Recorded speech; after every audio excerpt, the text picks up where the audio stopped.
Hello and welcome to class.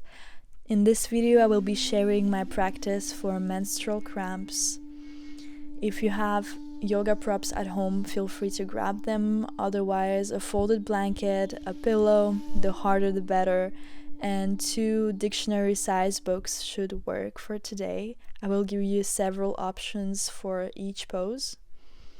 Let's begin by simply sitting and bringing the focus to the breath, along the spine, shoulders are relaxed.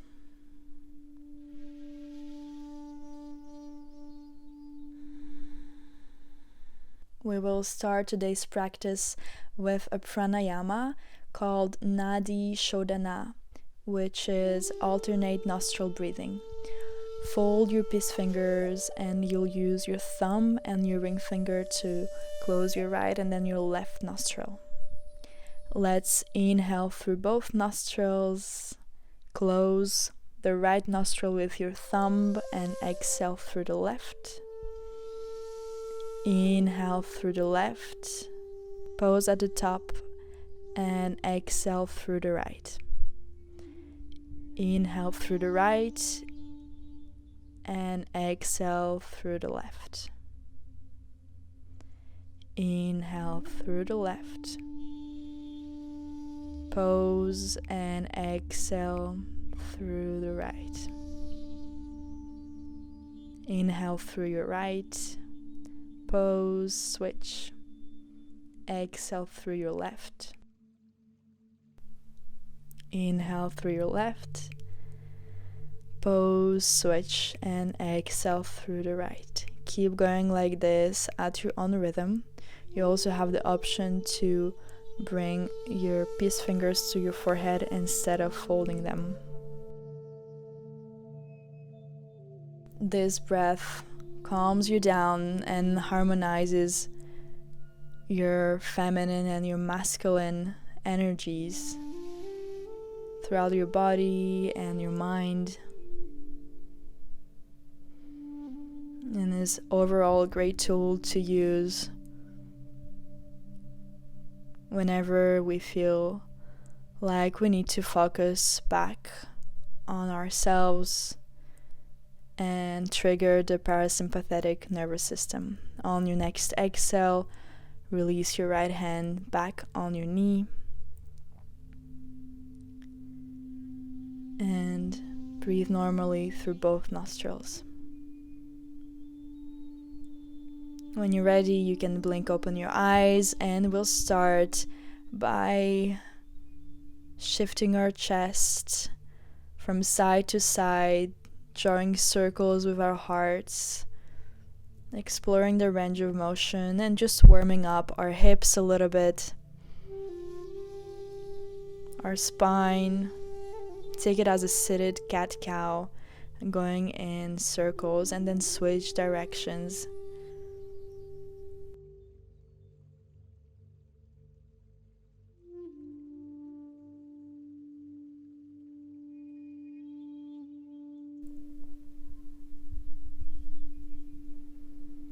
Find your center and we'll come into our first posture.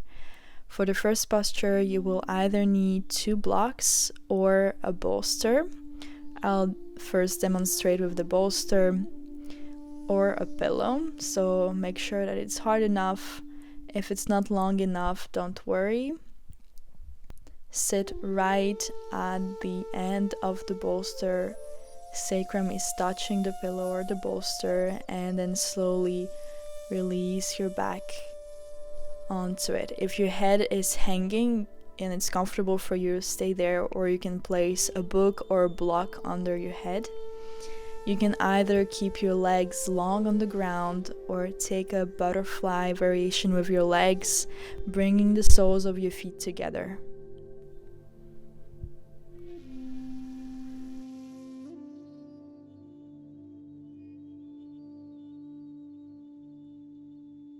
If, however, you don't have a bolster and you just have 2 books, place 1 book right under your breast strap right under your shoulder blades, and the second book supporting your head, and you can go any setting with that. You can bring the blocks a little bit higher, or if it's the lowest setting, it's also fine and actually better for a yin yoga practice like this. I'll just stick with this variation and butterfly legs, but feel free to find your sweet spot. For the breath, I want you to either breathe a soft ujjayi breath, very soft, not at all like in our usual vinyasa practice. Through your nose, in and out. Belly is moving. And if you want to focus even more, and you feel like your mind needs something to stay focused, you can count how long are your inhales and how long are your exhales. For example, my inhales are 6 counts and my exhales are 6 counts, and I will make my exhales just 2 counts longer than my inhales. Lengthening the exhale, using my belly muscles to let all the air out of my lungs. So in yin yoga, we stay a couple of minutes, anywhere from 2 to 5 to 10, sometimes 15 minutes per pose.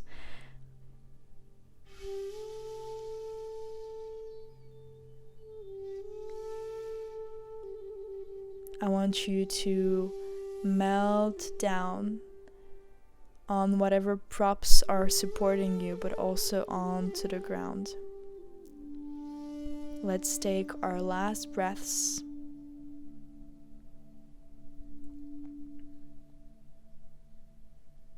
Breathe in through your nose and let it out, long exhales. When you're ready, slowly supporting with your arms, bring yourself back up and set your props aside, moving in slow motion.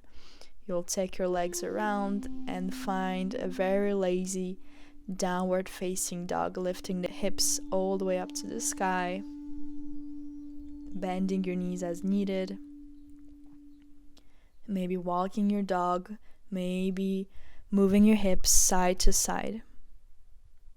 Don't worry about the alignment or how your posture looks like. And then find the floor with your knees and come into a wide-legged child's pose. Knees wider than your hips, toes together, chest comes in between your thighs, and your forehead rests on the floor. If the floor feels too far away, you can bring a block or a book under the forehead and relax the arms forward.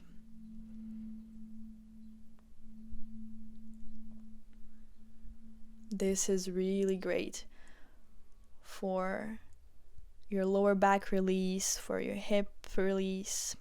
If you have a bolster or a pillow, you can bring it in between your thighs and rest the chest on top of the prop. And this will give you maximum support, and you will be able to release even more.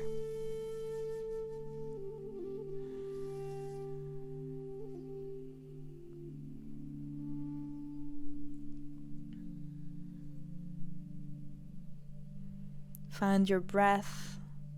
Exhales just a little bit longer than your inhales. Mind is steady. Every single part of your body is surrendering to gravity.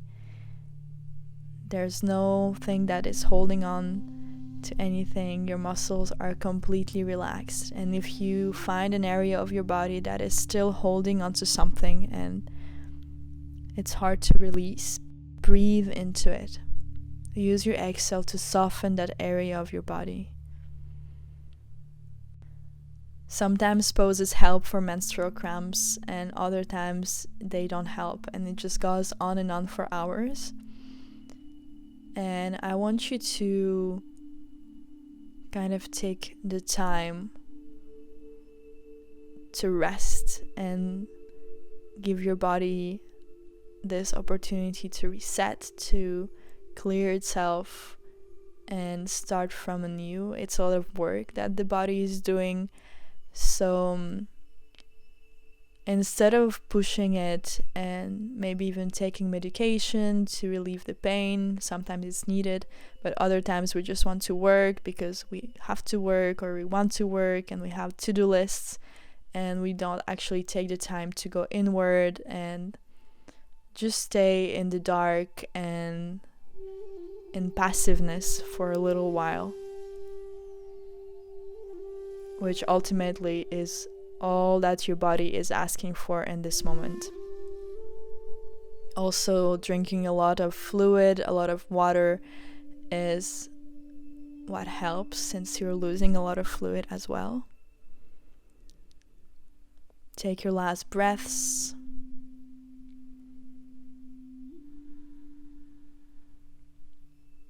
And when you're ready, press your hands into the floor, set the prop aside, and bring your legs forward again.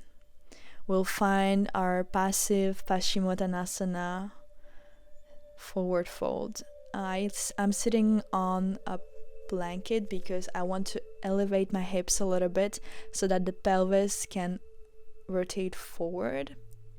And then I can either relax on a pillow, or I can bend my knees as much as needed and grab onto whatever I can grab. Ideally feet, so bend your knees as much as needed so that your chest comes in contact with your thighs, and then you can rest your forehead either on your knee or on your legs, between your legs, or you can also bring a prop like a block under your forehead, just to have that little support, just in case it feels a little bit too far for your forehead to reach the legs. Use whatever you have around you to support yourself. This is what Yin Yoga is all about, and you're still feeling the stretch, but it's passive work. I'm going for the option of bringing the bolster on my legs and then resting my forehead on the block on top of that. And you'll see that a few minutes into the pose, you will be able to release a little bit deeper and maybe take a level down. Eventually, when the hamstrings are open enough, you'll be able to release your chest on top of your legs and find a really nice release into your back.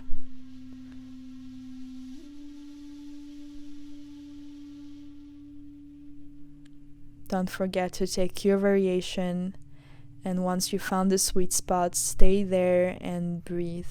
Bring your attention to your breath.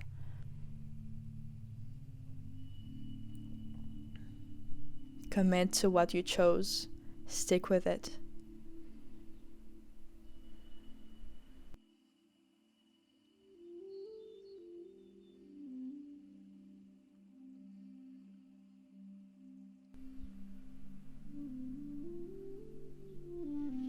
And let your body find surrender into the pose.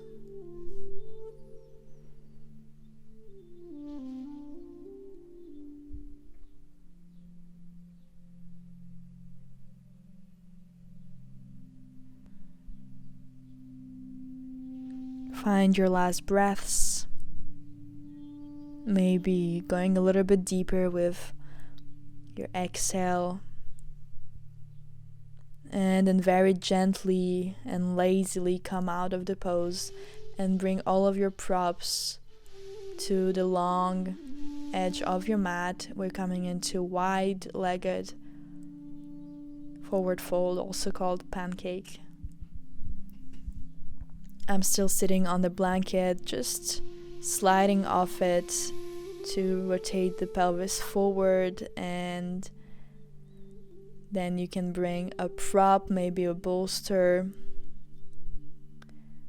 in the midline to release your chest on top of that. If you don't have any of those props, you can also just find a variation with your fingertips behind your back, and then eventually you'll find your forearms in between your legs supporting you, and then eventually your chest will come on the ground.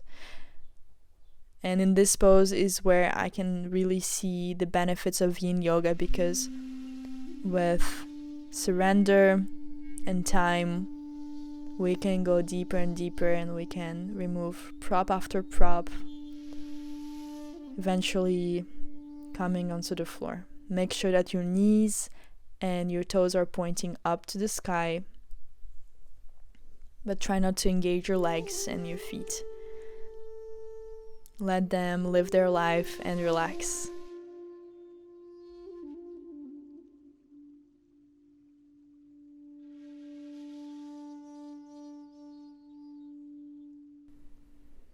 Keep breathing.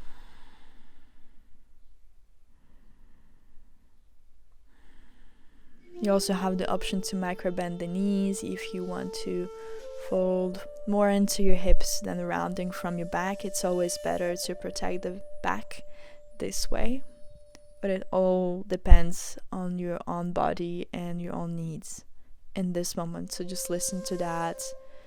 If you're already in your sweet spot, ignore what I'm saying and enjoy. Enjoy your breath, enjoy your body. Let it go with each exhale.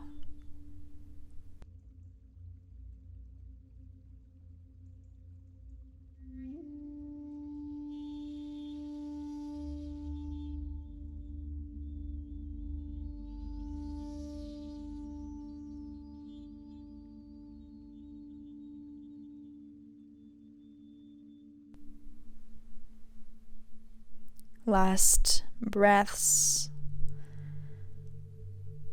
and very gently come back up with your back straight and just hang in there for a moment.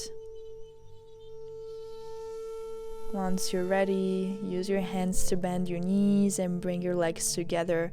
Set your props aside and have just one block prepared around the midline of your yoga mat, and then find a reclined position on your back. We'll come into our supported bridge pose. Bend your knees, feet on the floor, and then lift your hips just enough to be able to bring the block or the book to its lowest setting, right under the sacrum, this flat bone at the base of your spine. And then once it's there, it's supposed to feel flat and comfortable. Release your hips. No muscle engagement. In a normal setting, you could go higher, on a higher setting on the block.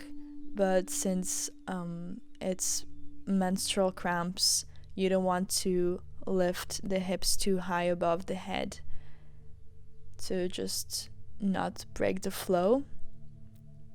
But I feel like it's a really nice release to bring something under the lower back, under the sacrum. That's why the lowest setting is kind of perfect, and we'll stay here for just 2 minutes.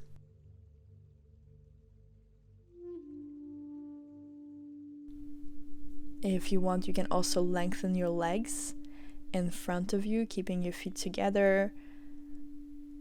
There's also variation where you can bring a strap around your legs just above your knees to keep the legs together.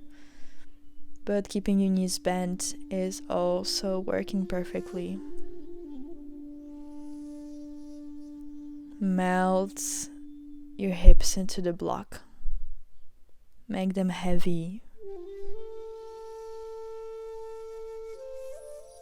And then when you're ready, lift your hips just enough to take the block away, set it aside, and keep your feet as they are. Drop them all the way to the right and gaze to the left. You can take cactus arms or straighten your arms to the sides, either palms facing up or palms facing down. Both shoulders stay on the ground. Just a gentle twist, breathing into your belly, noticing how the breath changes, noticing how the body is feeling.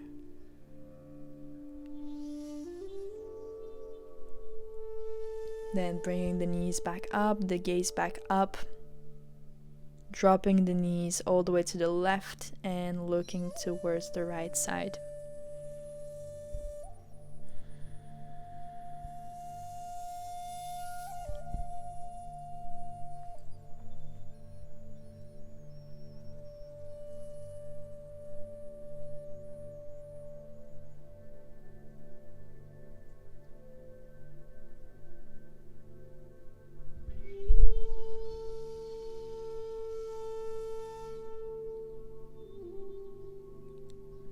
And slowly look back up, bring your knees to the center and give yourself a nice hug before coming into Shavasana. Of course, if you need anything else, any other pose, just pause the video and go right into it.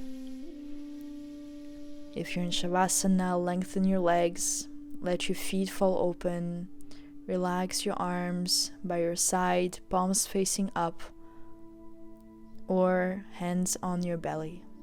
Eyes are closed and breath is normal without controlling your breath. Breathe as you would breathe normally.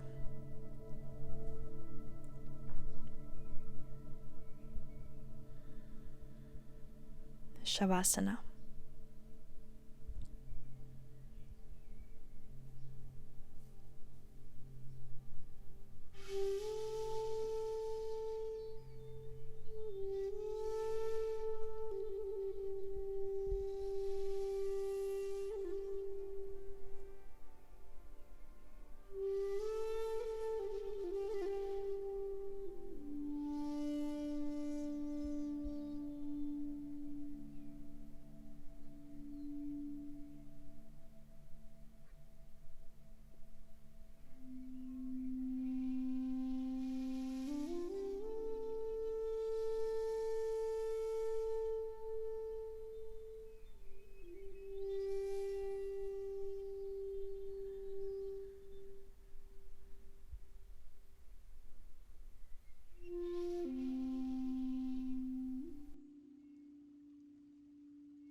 Very gently start to deepen your breaths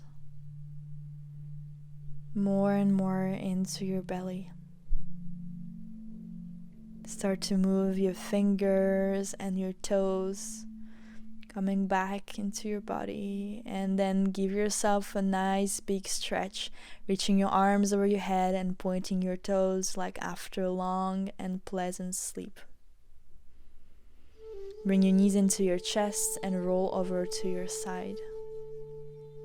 And when you're ready, find a comfortable seated position with your eyes still closed. Take a last breath together. Take the deepest breath of your practice. Inhale through your nose. And a long exhale. Bring your hands to your heart center and then start rubbing your palms together, creating heat. When they're warm enough, place your hands over your eyes, creating little cups for your eyes, absorbing the heat from your hands. And then slowly release your palms back down on your knees and blink open your eyes. Thank you so much for joining me for this class. I wish you a lovely day or evening. I see you soon.